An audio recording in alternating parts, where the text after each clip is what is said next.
Toastmaster of the day, fellow Toastmasters and guests. Good evening. Good evening.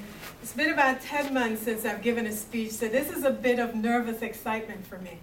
But tonight I want to share with you 4 principles that have helped me to accomplish more in the last 3 months than I've accomplished in all of last year.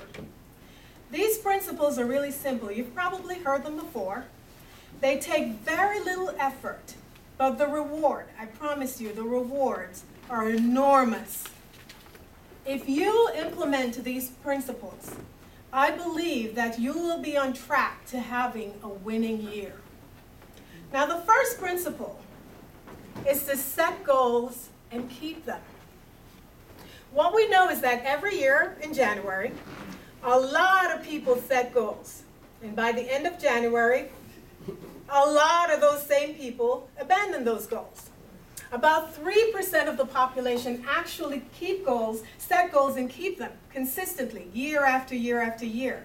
And those 3% are the most successful people in the world. So that should be enough for you to set goals and keep them. Goals act as a roadmap for our brains. It tells our brains what to focus on. And you know that saying, the things you focus on are the things you expand. Also, if you don't set goals, you run the risk of living life as it comes. And the problem with living life as it comes is you don't play any role in your journey. So set goals and keep them. And actually, Leah did a really good video on how to set goals. So I suggest you go back and take a look at that video to pick up some of those pointers. The second principle, and this piggybacks onto the first, and that is to safeguard those goals. And the first way you do that is by sharing those goals with someone who's supportive and who will hold you accountable. When you set goals in isolation, you'll easily fail those goals because there's no one to call you on it, no one to keep you honest. So find someone that you respect and have that person hold you accountable. The second thing is to protect them from dream stealers. Now, we never think of this. The idea of dream stealing is a really interesting phenomenon. Dream stealers are our friends. They are our relatives, our spouses. And they come in the name of love. They don't intend to harm us, but that's exactly what they do. Because they leave us thinking, why did I think I could do that in the first place? And we all have dream stealers in our family. I have one. And if I tell her I'm about to do something, she tells me 10 reasons why I shouldn't do it. She tells me of 10 people who did it and failed. And she'll have those 10 people call me to talk me out of it. And her goal is simply to protect me. So watch your dreams and protect them from dream stealers. And that's actually easy to do. What you do is you basically recognize them. You need to know they exist, know who they are, and keep them on a need-to-know basis. They only need to know your dreams after you've accomplished them. So safeguard those goals. The third principle, and this one I'm having a lot of fun with, and this principle is to step outside of your comfort zone. I'm one of those people who like to control the endings. I don't like surprise. I like to know what I'm getting into. But this year I've decided I'm stepping out of my comfort zone. And I would encourage you to do the same thing.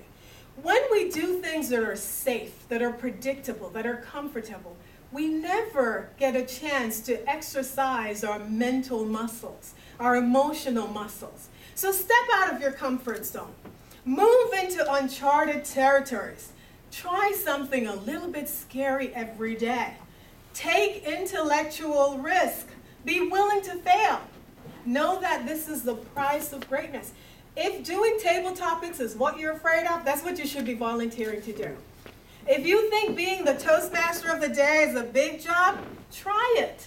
Try it.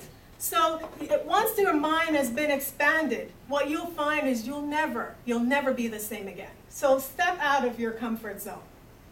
The fourth and final principle that I want to share with you is the idea that life is not a destination, it's a journey. Now, I think intuitively we all know this. We all know this. Life is a journey. But most of us don't live like we know this. What we do is we wait to get happy. We wait until we're in a certain relationship. We wait until we have a particular job. We wait until we've lost the weight. We wait for a series of destinations before we decide to get happy while life is going on. Embrace the idea that you're on a journey, good or bad. And when you have rough patches along the way, you don't get off, you don't stop living, you don't stop being happy. You embrace it all, soak it all in, because this is a journey, it's your journey. Now, if you're like most people, 75% of you have abandoned your goals already. That's what the statistic says. By the end of March, 75% of people abandon their goals. I believe that if you follow these 4 simple principles, you are on track to have a winning year. Mr. Toastmaster.